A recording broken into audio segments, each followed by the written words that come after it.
Hi hello నమస్తే, నేను కృష్ణాంజనేయులు. ఆంధ్రప్రదేశ్ రాజధాని అమరావతి నిర్మాణానికి సంబంధించినటువంటి ఈ డెవలప్మెంట్ చాలా వేగవంతంగా జరుగుతోంది. అమరావతికి సంబంధించి ఇప్పటికే కేంద్ర బడ్జెట్లో 15,000 కోట్ల రూపాయలు ఈ సంవత్సరానికి వాళ్ళు అప్పు రూపంలో అందిస్తామనేటువంటిది కేంద్ర బడ్జెట్లోనే ప్రకటించారు.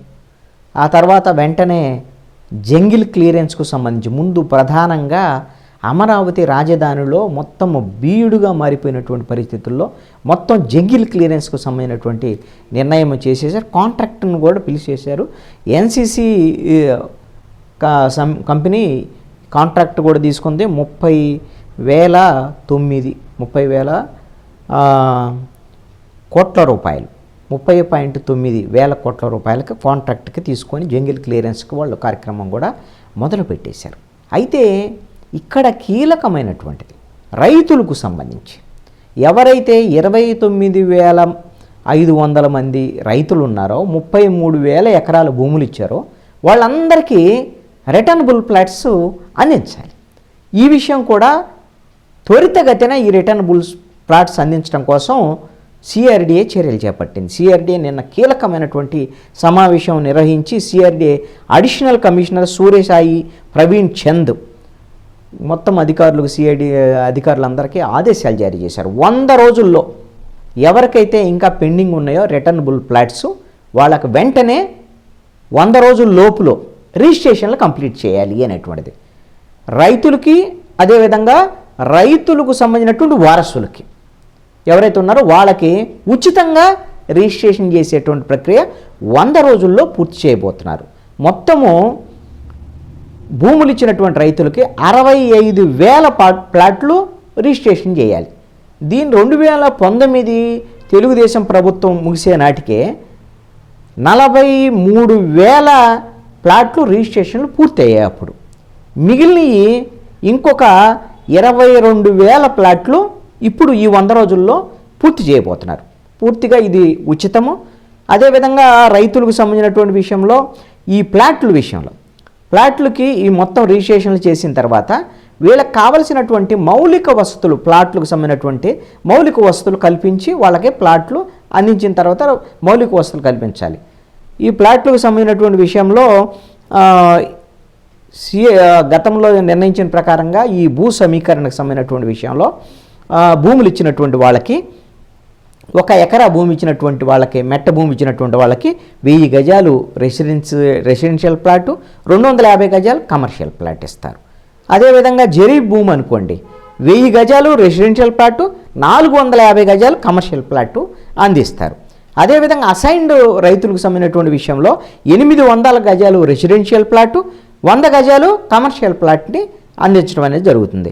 అదేవిధంగా ఇప్పుడు ఈ అసైన్డ్ భూములు గతంలోనే ఎవరైనా కొనుక్కొని ఉన్నారనుకోండి, వాళ్ళకి 500 గజాలు రెసిడెన్షియల్, 100 గజాలు కమర్షియల్ అందించాలి అనేటువంటిది గతంలోనే నిర్ణయించినటువంటిది. వీటికి సంబంధించినటువంటి విషయంలో ఈ 100 రోజుల్లో మొత్తం రిజిస్ట్రేషన్ ప్రక్రియ పూర్తి చేసి ఈ ప్లాట్లకు సంబంధించినటువంటి విషయంలో రోడ్లు, అండర్ గ్రౌండ్ డ్రైనేజీ, విద్యుత్తు, మంచినీరు, అదేవిధంగా వాడుకోవటానికి నీటి వసతి కల్పించి వాళ్ళకి ఆ లేఅవుట్లు మొత్తాన్ని డెవలప్ చేసి ఇవ్వాలి. దీనికి సంబంధించి 2019లో వేసినటువంటి అంచనాల ప్రకారంగా ఈ లేఅవుట్లకు సంబంధించినటువంటి మొత్తము ఎన్ని ఎకరాలు ఉంటుంది, రిటర్నబుల్ ప్లాట్స్ వరకు 11,000 ఎకరాలు ఉంటుంది. మొత్తం 29,500 ఎకరాల్లో, అది 33,000 ఎకరాల్లో 11,000 ఎకరాలు తిరిగి రైతులకు ఇచ్చేదే ఉంటుంది డెవలప్ చేసి. వీటిని డెవలప్ చేసి ఇవ్వటానికి 18,000 కోట్ల రూపాయల అవసరం ఉంటుందని 2019లోనే ఒక అంచనా వేయటం అనేది జరిగింది. ఇప్పుడు కొత్తగా అంచనాలు తయారు చేసి వీటికి సంబంధించినటువంటి ఈ 100 రోజుల్లో మొత్తం అందరికి రిటర్నబుల్ ప్లాట్స్ రిజిస్ట్రేషన్లు అయిపోయిన వెంటనే ఈ డెవలప్మెంట్ వర్క్ని స్టార్ట్ చేసేదానికి అవకాశం ఉంది అనేటువంటిది సిఆర్డీఏకి సంబంధించినటువంటి అధికారులు చెప్తున్నటువంటి మాట. దీనికి అదనంగా ఒక 16,700 ఎకరాలు ఇది ఈ ప్రొటెక్టివ్ జోన్స్. ఈ 16,700 ఎకరాలు P1, అదే పేజ్ 1, పేజ్ 2, పేజ్ 3లో ఈ ప్రొటెక్టివ్ జోన్స్ అంటే దీనికి సంబంధించినటువంటి పార్కులు, కామన్కి సంబంధించినటువంటి ఆడిటోరియంసు, ఇలాంటి వాటన్నిటిలో కూడా ఒక 16,700 ఎకరాల్లో డెవలప్ చేసి చేయాల్సినటువంటి పరిస్థితి ఉంది. ఇవన్నిటినీ కూడా త్వరితగతిన ఎక్కడికక్కడ రైతులకు సంబంధించినటువంటి ప్లాట్లు అందజేసి, రిటర్నబుల్ ప్లాట్స్ 100 రోజులు కంప్లీట్ చేసి, డెవలప్ చేసి, ఫేజ్డ్ మేనర్లో డెవలప్ చేసి, మౌలిక వసతులు కల్పించి వాళ్ళకి ఇచ్చేసారనుకోండి. ఏం చేస్తారు రైతులు? వాళ్ళు సంబంధించినటువంటి కమర్షియల్ వాటిలో కమర్షియల్కి సంబంధించినటువంటి కొన్ని కాంప్లెక్స్లు వాళ్ళు నిర్మించుకునే దానికి అవకాశం ఉంటుంది. అదేవిధంగా వాళ్ళ రెసిడెన్షియల్ ప్లాట్లు వాళ్ళు ఇళ్ళు నిర్మించుకునే దానికి అవకాశం ఉంటుంది. ఇప్పటికే రైతులకు సంబంధించినటువంటి విషయంలో రైతులకి ఇంకొక 5 సంవత్సరాల పాటు కౌలు ఇవ్వాలని ఇప్పటికే నిర్ణయించారు. ఈ మేరకు మున్సిపల్ శాఖ మంత్రి నారాయణ స్పష్టమైనటువంటి ప్రకటన చేశారు. వాస్తవంగా భూసేకరణ చేసినప్పుడు 10 ఏళ్ళు మాత్రమే వాళ్ళకి కౌలు ఇవ్వాలి అని అనుకున్నారు. కానీ గత 5 ఏళ్లలో అసలు వైఎస్ఆర్ కాంగ్రెస్ పార్టీ ప్రభుత్వము అమరావతికి సంబంధించినటువంటి ఏ డెవలప్మెంట్ లేకుండా చేసింది. రైతుల విషయంలో అసలు కనీసమైనట్టు పట్టించుకున్నటువంటి పరిస్థితి, దాన్ని అడవిలాగా మార్చేసినటువంటి పరిస్థితి ఉంది. 5 ఏళ్ళు ఇబ్బందికి గురయ్యారు రైతులందరూ, పోరాటాలు చేసినటువంటి పరిస్థితి ఉంది. ఇప్పుడు మళ్ళీ తెలుగుదేశం, జనసేన, బీజేపీ కూటమి ప్రభుత్వం వచ్చింది కాబట్టి ఇంకొక 5 ఏళ్ల పాటు రైతులకు కౌలు, వ్యవసాయ కూలీలకి పెన్షన్లు కూడా అందించాలి అనేటువంటిది కూడా నిర్ణయించినటువంటి పరిస్థితి ఉంది. ఇంకొక వైపున రోడ్లకు సంబంధించినటువంటి విషయంలో అంతర్గత రోడ్లు ఏదైతే మొత్తం సీడ్ యాక్సెస్ రోడ్లు ఇవన్నీ ఉన్నాయో వాటిని కూడా పొడిగించి దాన్ని నేషనల్ హైవేలో కలపడానికి కూడా ఇప్పటికే ఆంధ్రప్రదేశ్ ప్రభుత్వం సిఆర్డీఏ నిర్ణయించినటువంటి పరిస్థితి ఉంది.